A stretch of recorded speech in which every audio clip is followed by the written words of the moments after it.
Salut à tous, aujourd'hui une petite vidéo, donc ce sera une vidéo qui sera faite en plusieurs fois. Donc là je vais faire un déballage avec les caractéristiques et après on ira sur la télé. Donc c'est une Android Box, tout le monde l'aura reconnu. Donc ce sera pas le cadeau d'avril hein, pour ceux-là qui j'avais dit au début. Et finalement j'ai reçu j'ai autre chose à vous proposer. Donc une Android Box que je vais en faire de plus en plus d'ailleurs. Je vais me diversifier, j'ai des nombreux projets en tête. D'ailleurs, il y en a un qui arrive très prochainement qui est plutôt pas mal. Je vous tiendrai au courant en temps voulu. Très rapidement d'ailleurs. Alors, c'est sûr, je déballe pas. Donc, une Android Box, donc bien sûr, ça vient du partenaire Gearbest, comme à chaque fois. Il y a un film sur l'écran. Donc, c'est du Android Box premier prix. Hein. C'est 23 euros. C'est plastique. C'est plastique, c'est tout simple. Hein. Alors, on a un port USB, port USB 3, n'importe quoi. Un, 2, 3 ports USB. Ce qui est marrant, c'est que les Android Box premier prix, elles sont fournies avec toutes les connectiques. Et plus on monte en gamme, et plus on est radé en connectique, c'est un truc de fou. Donc là, 1, 2, 3, 4 ports USB, ce qui est plutôt énorme et rare. Une carte micro SD, une sortie son, une sortie vidéo, un HDMI, une entrée internet et le câble, pour brancher au secteur. Donc, qu'est-ce qu'on a dans la boîte à part ça? Alors, dans la boîte, on a un câble HDMI,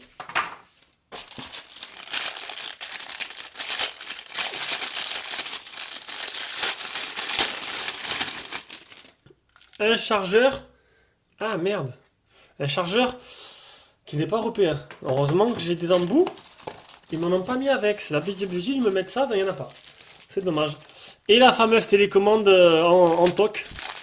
Alors c'est vraiment la télécommande premier prix. Hein. Là-dessus, elle est tellement légère, on se demande s'il y a dedans. Donc elle est toute simple.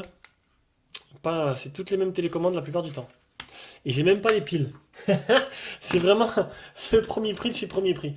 Donc, on va faire maintenant les caractéristiques. Donc, c'est la V88 4K, donc c'est le bas de gamme de chez, enfin le bas de gamme, le premier prix chez Gearbest. Description. Donc qu'est-ce qu'on a? Donc modèle V88, Android 5.1, un processeur Rockchip 3229. C'est un quad-core cadencé 1 Go 5, un GPU Mali 400. Donc je me rappelle de lui, il était mis dans tous les gros téléphones il y a 2 ans. C'est pour la partie graphique. 1 Go de RAM, 8 Go de ROM, un DDR3 avec une carte SD maximum de 16 Go, ce qui est vraiment pas énorme. Soi-disant, il y aurait la 5G en Wi-Fi, donc ça c'est rigolo. Support de la 4K, etc. etc. Qu'est-ce qu'ils ont mis là? Donc HMI 2.0. Le Bluetooth, donc ça c'est bien, c'est déjà, il y a le Bluetooth déjà. Elle est pas HDR. Elle est pas HDR. Bon, c'est pour mettre dans la chambre, hein. Donc dans la chambre, j'ai une petite télé à 40 pouces. Ça devrait largement suffire. Voilà, donc un truc tout simple. Donc c'est du Rockchip, c'est pas du. D'habitude, c'est quoi? C'est du Amlogic d'habitude. Et l'Amlogic, c'est eux qui dominent un peu le marché de la box. Et là, le Rockchip, je sais pas ce que ça va donner. J'en ai fait une en Rockchip et honnêtement, c'était un peu calamiteux. Donc on verra ça durant le test. Donc voilà, la prochaine partie de la vidéo, ce sera directement sur la télé. Une fois que j'aurai tout installé, on fera les benches, on fera les jeux, on branchera une manette Xbox, un peu comme j'ai fait avec la B-Link. Voilà, voilà. Allez, on se rejoint sur la télé avec l'interface de la box. Donc déjà, on va commencer par la télécommande. On va faire une petite mise au point dessus. Tac, donc la télécommande. On a des raccourcis en haut. Raccourci média qui ouvre tous les films directement. Raccourci TV qui ouvre Kodi. Raccourci web qui ouvre le navigateur. Et raccourci application qui ouvre toutes les applications. Et c'est plutôt sympa. Donc on a les volumes pour avancer, pour reculer. Le bouton home, le bouton retour. Là, c'est pour passer en mode souris. Donc, quand vous passez en mode souris, hop, je vais le faire. Vous cliquez dessus. Et en fait, il est où? Voilà. Donc là, on est en mode. On n'est pas en mode souris, on est en mode normal. Ah, faut que je vise la box, sinon ça ne le fera pas. Et quand on est en mode souris, un curseur qui apparaît, ça permet d'avoir un petit curseur sur l'écran qui apparaît. Donc après, on repart du mode souris, on revient au mode normal. Et ici, le bouton menu pour les options. Donc là, quand il n'y a rien sur le menu principal, ça ne sert à rien. Une ligne de chiffres. Et si on veut taper des recherches quoi. Donc une télécommande plutôt complète et un peu plus complète d'ailleurs que la Beelink. Donc niveau interface, donc on a une interface qu'on retrouve beaucoup sur beaucoup de box. Donc on a les vidéos online, là c'est les dossiers, menu paramètres, ça si on met une clé USB, le menu musique et vos applications. Ah, je suis en mode souris encore. Donc on va les voir directement une fois il sera sorti du mode souris. Ça serait sympa. Je galère un peu. On va prendre. Alors, on va les voir directement. Parce que là j'ai brancé une souris sans fil, c'est plus simple. C'est vrai, on peut tirer. En fait, ce qui est bien, c'est que il y a des applications qui sont prévues pour Google TV et qui marchent avec la télécommande et d'autres applications qui marchent avec la souris. Et là, je viens de voir qu'on voit rien à l'écran. C'est plutôt sympa. J'ai voulu tester. Ah là, j'ai pris le Apollo Light et il n'est pas très pratique niveau film. J'arrive pas à bloquer la luminosité comme je fais avec le Nord 8. Donc là, on va faire comme ça, ce sera plus sympa. Bon, après, on s'en fout, tant qu'on voit bien. Donc, c'est les menus d'origine voilà, d'Android. On va aller voir directement. Ah, il me dit ça comme une tablette. Donc, c'est Android 5.1, donc pas d'Android 6 dessus. Modèle, c'est le V88. On a 1 Go de RAM, 8 Go de ROM. Salut à tous. Pour les mises à jour, j'y crois pas trop. Donc là, pour moi, il n'y a pas de mise à jour. Tu n'as pas été à jour. Dernière mise à jour, c'était le 17 décembre 2016. À mon avis, comptez pas dessus. C'est un premier prix. Il n'y aura pas de mise à jour. Qu'est-ce que je peux vous montrer? Alors, j'allais vous montrer qu'il y avait plusieurs accueils. Voilà. C'est la première fois que je vois ça. Donc, là, je suis sur MediaBox Launcher. On a, hop, lanceur d'application. Je vais vous montrer de suite. On va essayer de revenir sur le menu central. Voilà. Et on atterrit sur, tout simplement, sur un menu, voilà, c'est un launcher de Google Now, tout simplement. Bon, c'est pas le plus pratique, là, il faut avoir une souris ou une AirMousse, comme on dit. Je vais essayer de descendre ça, retourner dans les paramètres, vous faire voir le troisième lanceur, le troisième launcher. Hop. Voilà, le troisième lanceur, c'est lui. Donc c'est un peu plus sympa, il s'utilise avec la télécommande. Et il est un peu plus joli peut-être que le premier. Après, c'est vous qui voyez, vous pouvez rajouter des applications. Vous avez les... hop, vous accédez aux applications ici. D'ailleurs, c'est vrai qu'il est quand même plus joli, quoi. Il est plus joli, plus ergonomique que le premier. D'ailleurs, je vais laisser lui. Donc, qu'est-ce que je peux vous montrer d'autre niveau logiciel? Donc, je vous ai dit la version Android, le type de launcher. Niveau fluidité, écoutez, je pensais que j'ai déjà eu une MXQ qui ramait. Là, c'est du premier prix, donc c'est du 1 Go de RAM, 8 Go de ROM. Et honnêtement, il y a tout qui marche, il y a tout qui fonctionne dessus. On va le voir durant les jeux si ça tient la route avec le Mali 400. Mais niveau fluidité, il n'y a pas eu de problème. J'ai pas trop de ralentissement. Bon, des fois, c'est sûr, il faut descendre. Hop, on doit fermer un peu tout ce qui trame là-dessus. Kodi, vous avez vu, il y a encore les Geekbench. Hop, dans le toutou. On peut voir qu'il y a MyCanal qui est installé, MyCanal qui marche. C'est pas le cas de tous les... Décidément, il y a de quoi faire là. Hein. Vous avez vu, malgré tout ce qui a ouvert, la box ne rame pas. Et ça, c'est plutôt bien. Quand je vois des commentaires qui disent ah, 1 Go de RAM c'est peu, écoutez, moi, 1 Go de RAM, toutes mes applications marchent dessus. Et voilà, j'ai voulu voir ce que ça donnait d'avoir du premier prix en box et je suis pas déçu. Donc, écoutez, on va passer directement à la partie performance. Je pense que partie logicielle, je vais vous montrer de suite. Bon, j'ai installé, il y a tout d'installé dessus. Il y a encore les Antutu, d'ailleurs, j'ai pas supprimé. Epic Citadel, j'ai les jeux, j'ai D-Labs. J'ai toutes mes applis fétiches pour regarder un peu la télé gratuite. Pas très légal, on va dire, mais écoutez, c'est disponible, on le fait. Il y a Kodi, tout qui marche bien. Voilà, la lecture, Netflix, MyCanal, tout marche parfaitement. Allez, on passe directement à la partie performance. Donc pour la partie performance, on va commencer par les benchmarks. Donc j'ai pris des photos parce que c'était trop long sinon. Donc 22 249 pour le Antutu.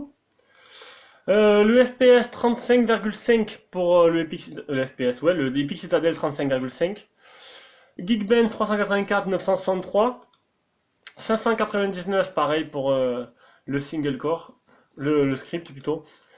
Et ça c'est pour dire que la ROM elle est infectée par un programme qui est le programme de mise à jour. Voilà, juste ça, j'ai pas réussi à le supprimer. Donc après, bon, est-ce que ça pose problème ou pas? Ça, je sais pas. Ça m'a pas posé, pour l'instant, j'ai pas eu de pub, de truc qui apparaît à l'écran. Je pense que... Non, il me manque plus que le PC Mark 1768, et voilà. Donc ça, c'est ma vidéo de déballage. Voilà pour les Bench, on va passer au jeu. Donc pour les jeux, on va commencer par Rayman. Alors déjà, petite info pour vous expliquer. Vous avez vu le launcher que j'avais mis le dernier qui était plus sympa. En fait, j'ai voulu lancer Rayman depuis ce launcher-là et en fait, il voulait pas se lancer.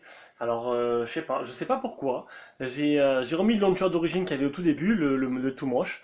Et Rayman s'est lancé. Donc du coup, on va attendre maintenant qu'il charge et on va vous montrer. Donc Rayman, c'est un jeu qui se joue à la souris sur les box. La manette n'est pas compatible. Par contre, derrière, Dit Tracker 2 et Real Racing se joueront à la manette. Donc la box est propulsée par un Mali 400 pour la partie graphique. On va voir ce que ça donne en jeu sur Rayman déjà pour commencer. Donc ça se joue à la souris comme j'ai dit. Alors, on peut déjà voir que il y a de sacrés ralentissements quand même.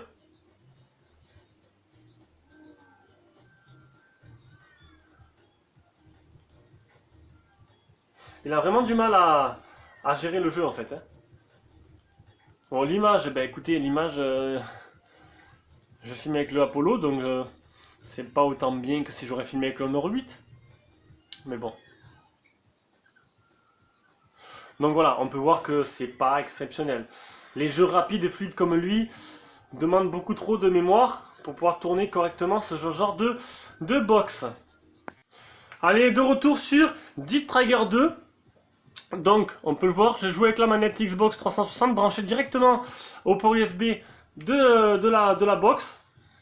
Il a reconnu de suite en fait, vu que je l'avais déjà paramétré pour une ancienne box que j'ai fait le test. Du coup, je pense qu'avec l'application Google Play Jeux, il m'a gardé les paramètres de la manette que j'avais déjà configuré dedans. Bon, le jeu n'est pas fait pour jouer sur grand écran, donc il n'est pas aussi beau que sur téléphone, mais il est vraiment tout à fait jouable. Et en plus à la manette, c'est plutôt un régal. On va attendre d'avoir 2-3 zombies pour vous montrer ça. Hop. Bon, il y a quelques ralentissements quand même. Hein. On voit bien que la box souffre un peu sur des jeux assez lourds comme ça. Mais franchement, c'est un pur régal de jouer comme un vrai FPS, comme sur console, quoi. C'est tout à fait jouable, même si c'est pas aussi la jouabilité n'est pas aussi pratique que sur console. C'est pas aussi précis, on va dire. Voilà. Bon, on va passer directement à Real Racing 3. Allez, on finit par Real Racing 3. Qui se joue aussi avec la manette. Et qu'à mon avis, vu comment ça commence, je pense, les amis, qu'il faudra pas compter dessus.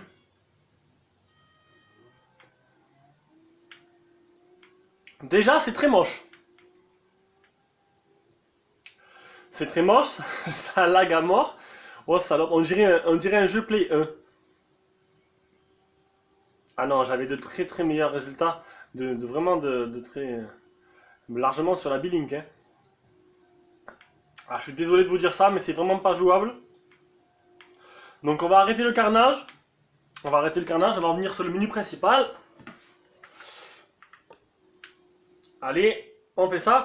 Donc, conclusion de cette box, une box à 23 € qui est vraiment le low cost, le premier prix de chez Gearbest. Mais écoutez, ça dépend de l'utilisation que vous allez en avoir. Maintenant, si c'est juste pour faire du codif, mettre vos applications Android favorites, aller sur internet et tout, ça marchera très bien. Même le streaming et tout, il y a tout qui marche. Le seul truc, c'est voilà, les jeux, faudra vraiment pas compter dessus, à part pour les petits jeux comme Clash of Clans et tout. Des petits jeux qui demandent pas beaucoup de ressources, ils passeront.